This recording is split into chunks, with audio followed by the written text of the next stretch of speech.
Donc bonjour, je sais que ça fait très longtemps que j'ai pas refait de vidéo. Mais bon, comme j'avais dit que ça allait un petit peu se calmer, voilà, parce que le moral était pas spécialement là.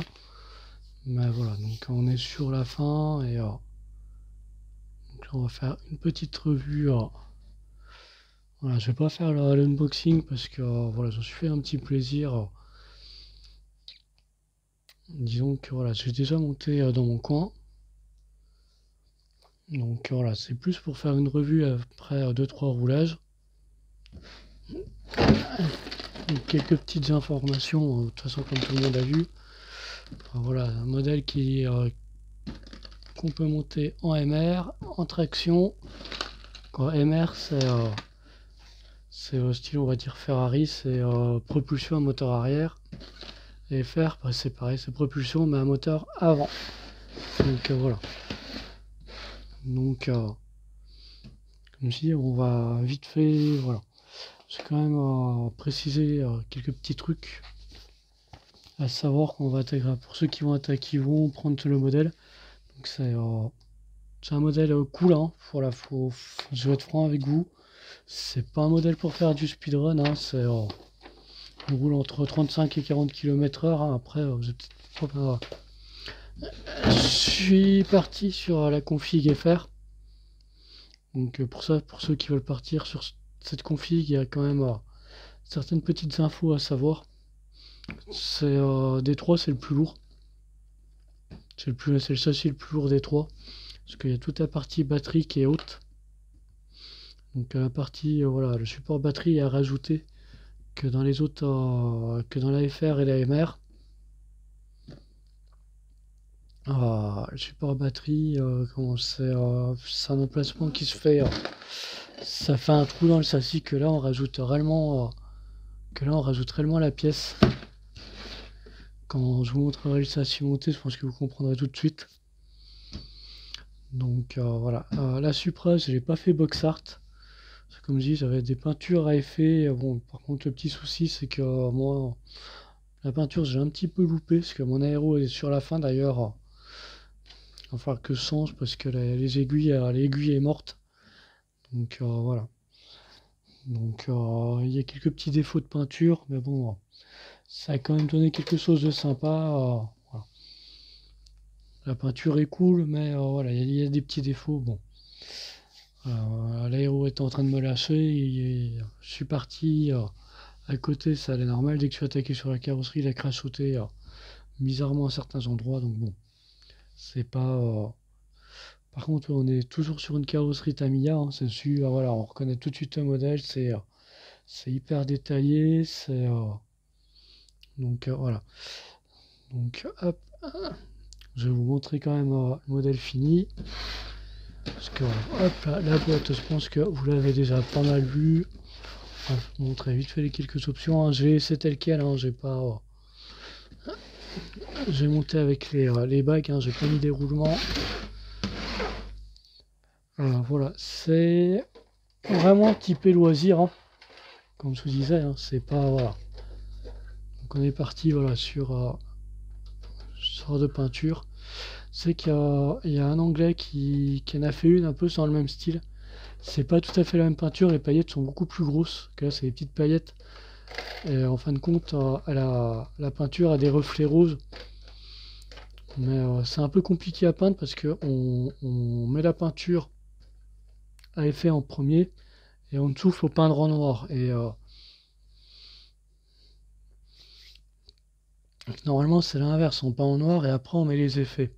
Et là comme on est sur du Lexan, il faut faire à l'inverse. Donc on n'est pas toujours sûr du résultat. Et des fois c'est un petit peu la surprise. Moi normalement elle était censée être argent avec des reflets rosés. Donc là elle est bronze. Qui lui va pas mal aussi. Hein. Du coup elle est un petit peu bronzée avec à la lumière. Là ça se voit pas trop, mais au soleil ça se voit beaucoup plus. Voilà, sur le côté ça se voit un peu là. Elle a des reflets, voilà. Elle a des reflets rosés. Donc voilà.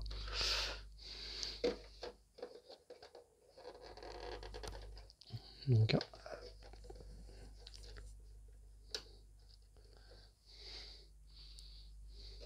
Alors, par exemple, je pense que la Caro, hein, c'est la même qui est fournie avec la TT02 Drift.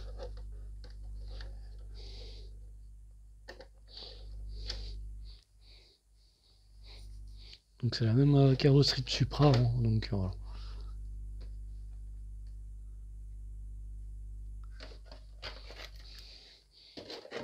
Donc, donc, comme je vous disais, elle a fait, voilà, j'ai fait 2-3 runs quand même avec, histoire de voir ce que ça donnait.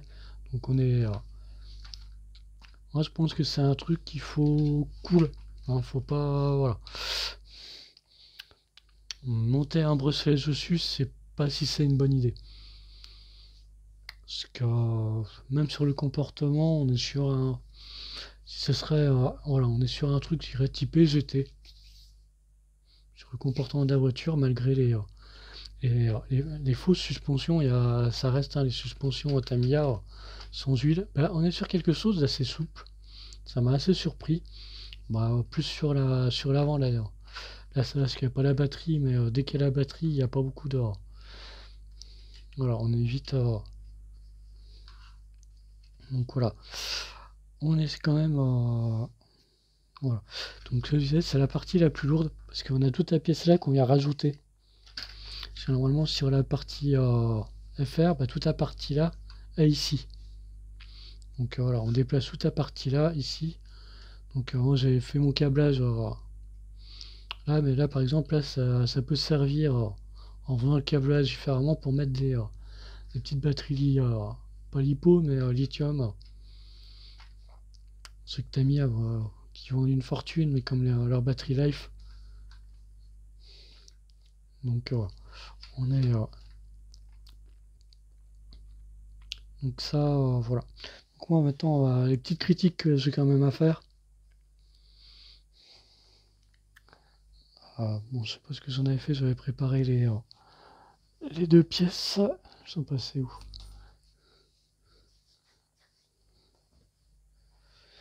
Bon, il y a deux pièces de butée pour la direction. Enserez-vous, je les enlèverai.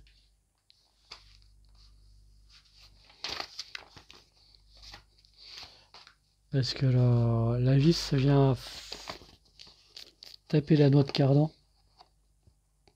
Donc du coup, c'est pas top. Donc si vous voulez, voilà, ça perd un petit peu.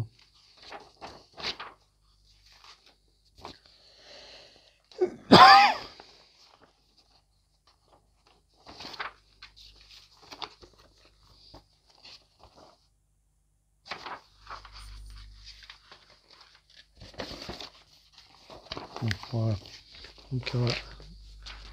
Donc sur la notice, on a voilà la notice donc, qui est bien spécifique au châssis, hein, qui a un nouveau châssis, mais qui est assez proche du MB, les châssis MB.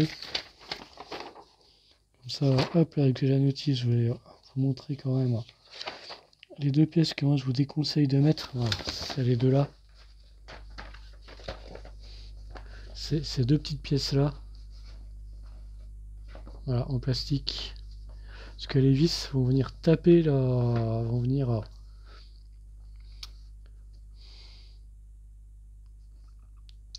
toucher la noix de cardan. Et voilà, elle vient toucher la noix qui est devant. Donc même si la noix est libre, parce que là c'est que la direction, mais comme elle peut être passée en traction, hein, de toute façon c'est tout simple. La passer en traction, vous prenez là ce sera assez simple. Vous prenez le diff, les cellules diff avant et arrière, et vous collez le diff à l'intérieur, vous inversez là par rapport au sens et vous la passez en traction. C'est aussi simple que ça. Voilà, vous allez mettre le diff va passer là, il y a un petit une petite rallonge qui fait le lien. Pareil à l'avant, à l'arrière. Donc là, comme je dis, on est sur la configuration la plus compliquée. Si vous partez sur cette configuration là, le conseil que je vous donne, partez sur la configuration FF traction. Parce qu'en fin de compte, jusque là vous êtes sur la traction et vous allez juste rajouter le cardan qui va à la propulsion et enlever le diff qui va à l'arrière. Que si vous partez sur vraiment ce qu'ils vous mettent là-dedans. Va falloir tout démonter. Parce que le moteur est à l'arrière, le cerveau est à l'arrière. Toute la partie là est ici. Donc du coup, faut tout enlever. Faut tout enlever ici. Par contre, ouais, le gros avantage, c'est qu'elle est hyper modulable. On peut la passer en traction, comme on disait, en propulsion, en traction, on va dire en moteur central. Certains l'ont même reconverti en drift parce qu'elle a une option, le moteur peut être mis en position haute.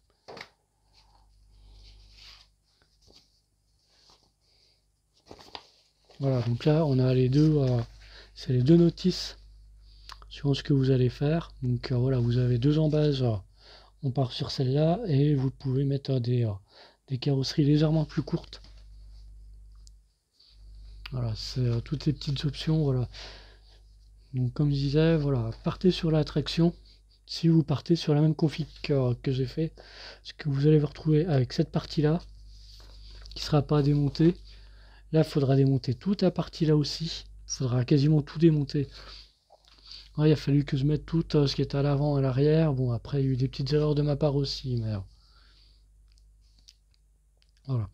Par contre, ouais, comme je vous ai déjà dit, amusez pas à passer en brushless, parce qu'à mon avis, c'est pas trop fait pour.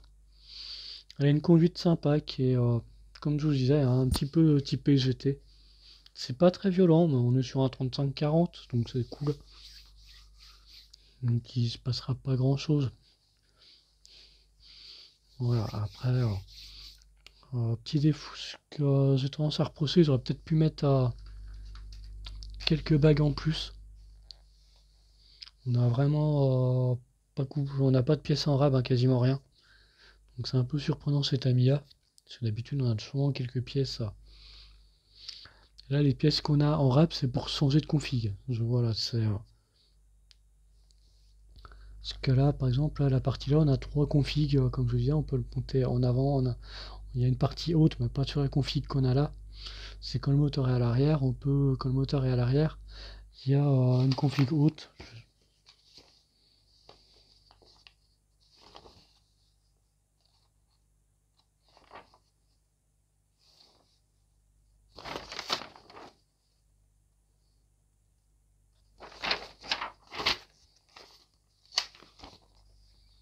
Une config moteur haut. Donc c'est qu'il y a quelques japonais qui se sont amusés à la convertir en voiture de drift. Je sais pas trop ce que ça donne. J'ai vu des images, ça a l'air pas trop mal, mais je suis pas convaincu. Voilà, donc comme je vous disais, il y a la config moteur haut. Donc voilà, vous pouvez mettre le moteur en hauteur pour changer encore la. Donc en fin de compte, vous avez un modèle hyper polyvalent. Donc si vous voulez passer sur. Je sais que j'ai une vieille carrosserie de rallycar, je pense qu'il pourrait très bien aller dessus. Vous aurez peut-être juste à mettre des extensions pour. J'ai perdu le nom, mais bon. Pour déporter un petit peu les voies sur l'extérieur et elle passerait aussi. Donc voilà. Donc c'est tout ce que j'ai à dire pour le moment. Donc voilà, petit châssis qui est sympathique. On touche entre 150 et 180 euros sur les boutiques. Donc voilà, après, donc on dit le moteur est fourni, le variateur est fourni, c'est un 1060, hein, c'est celui qui était dans la. Voilà, c'était celui qui était dans la boîte. Hein. Ouais, c'était bien sûr. C'est un 1060, donc voilà. Donc voilà. Donc je dirais pas que c'est un super modèle, c'est un modèle sympathique. Hein. C'est possible de le passer en 4 roues motrices, mais si c'est pour passer en 4 roues motrices, prenez un TT02. Châssis est reconnu, il y a Watt 1000 pièces, il y a Watt 1000 options. Voilà, donc si vous prenez ce châssis, c'est vraiment pour la modularité. Je pense qu'il faut pas grand chose, hein. Il faut un diff et ça suffit, vous pouvez le passer. Il y a les pièces qu'il faut pour le passer en 4 roues motrices. Mais je pense que c'est vraiment plus un truc et une petite traction sympa, une carrosserie longue, on va dire un petit peu jeté mais cool. Pour le montage, c'est pas un montage de débutant, mais par contre à conduire pour un débutant, j'y oui. Parce qu'elle tient assez bien la route, hein. J'ai pas eu. J'ai une petite plateforme à côté de chez moi. Petit parking en plateforme, je vais souvent dessus où il y a un petit peu de. C'est pas spécialement propre, mais ça permet de tester un petit peu le comportement, un petit peu. Voilà, et elle se débrouille plutôt bien, donc voilà. Comme je dis, hein, c'est pas violent, hein. L'avantage, c'est assez réglable de partout. C'est que voilà, ça sautille, hein, mais avec la carreau et la batterie, bah là c'est agréable à regarder. C'est voilà, c'est dans l'optique qu'il faut l'avoir, hein. Prenez pas pour moi, si vous faites du speedrun avec, il va y avoir des problèmes. Moi j'y vois comme ça. Je pense qu'ils ont fait une bonne config comme elle est, mais faut pas chercher, je pense qu'il faut pas chercher trop loin non plus. Elle est sympathique. Je dirais pas que c'est une voiture d'étagère non plus, parce que à rouler elle est sympa, mais c'est pas une speedrunneuse. Je pense que j'aurais moins de problèmes avec, comme j'ai un TT02, où vous prenez vraiment un châssis pour rouler. Châssis qui sera fait, voilà, il y a assez de trucs, parce que si en plus vous vous amusez à changer le moteur et compagnie, je pense que vous allez mettre les roulements, mettre tout ce qui. Je pense que vous avez ce qu'il faut dans les tarifs. Vous allez vite atteindre les 300 €, 250, 300 €. Il y a des voitures qui sont déjà équipées en un dixième pendant les promos. Partez plus là-dessus que vous amusez à modifier tout ça. Si vous partez sur un brushless, mettez un petit truc tranquille, mais vraiment tranquille. Euh, Même le petit kit,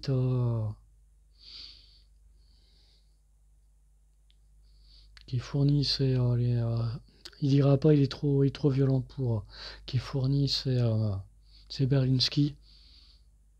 Il est bien trop violent pour ça. Pour moi, c'est une voiture à conduire tranquille. J'insiste là-dessus. Parce que pour moi, je pense que si vous allez au-delà des problèmes. C'est une évolution du châssis MB-01. C'est un modèle un petit peu plus long que la MB-01, qui est vraiment sympathique. Il faut la voir, hein. Je n'irai pas maquette roulante, mais c'est le plaisir de voir rouler une belle carrosserie. Voilà. Faut la voir comme ça.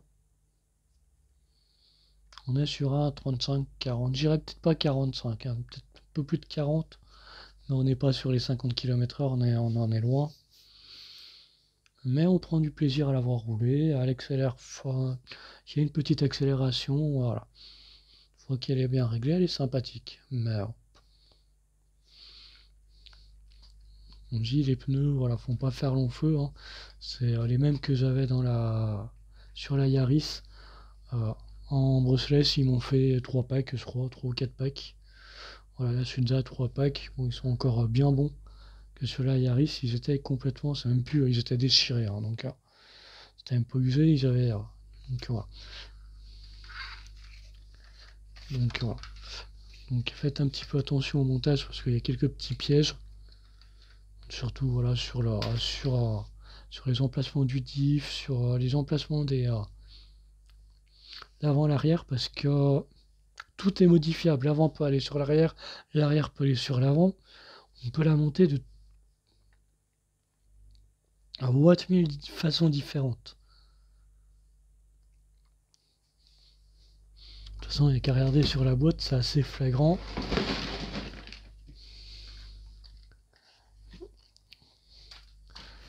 que l'avant d'un côté, vous voyez bien que voilà, tout le sens de marche c'est systématiquement celui-là, hein. Vous voyez bien que là, voilà, là on a tout inversé entre les deux modèles. Là la partie étroite du châssis est à l'arrière, là sa partie large est à l'avant, et là c'est l'inverse. Sachant que vous partez sur cette config là, si vous suivez vraiment la notice, celle-là, si vous suivez cette notice là, et après que vous faites les modifs, ça c'est que vous partez sur cette config là d'office. Si vous voulez la passer en FR, bah non, c'est quasiment c'est cette config là. Ça je vois pas trop, mais la config c'est celle-là. C'est la FF, hein. Donc voilà, c'était tout. Donc voilà, je m'excuse d'avoir été un petit peu longtemps absent. Mais comme j'avais dit sur voilà, la santé, elle est pas spécialement. Donc voilà, j'ai préféré prendre du temps pour moi et être tranquille de mon côté. Donc voilà, j'ai peut-être une petite vidéo à vous faire, mais c'est tranquille. J'ai monté tranquillement dans mon coin une Hornet, toujours Tamiya pour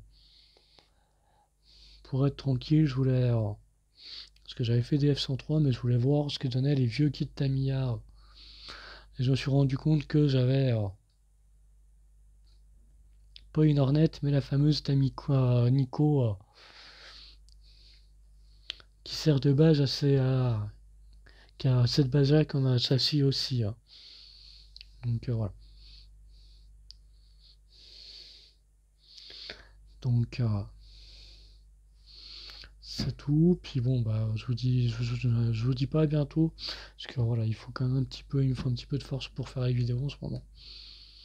Donc voilà, c'était mon petit avis sur le nouveau châssis BT01 de cette Tamiya, qui a ses qualités et ses défauts, hein. Donc moi comme toute Tamiya, mais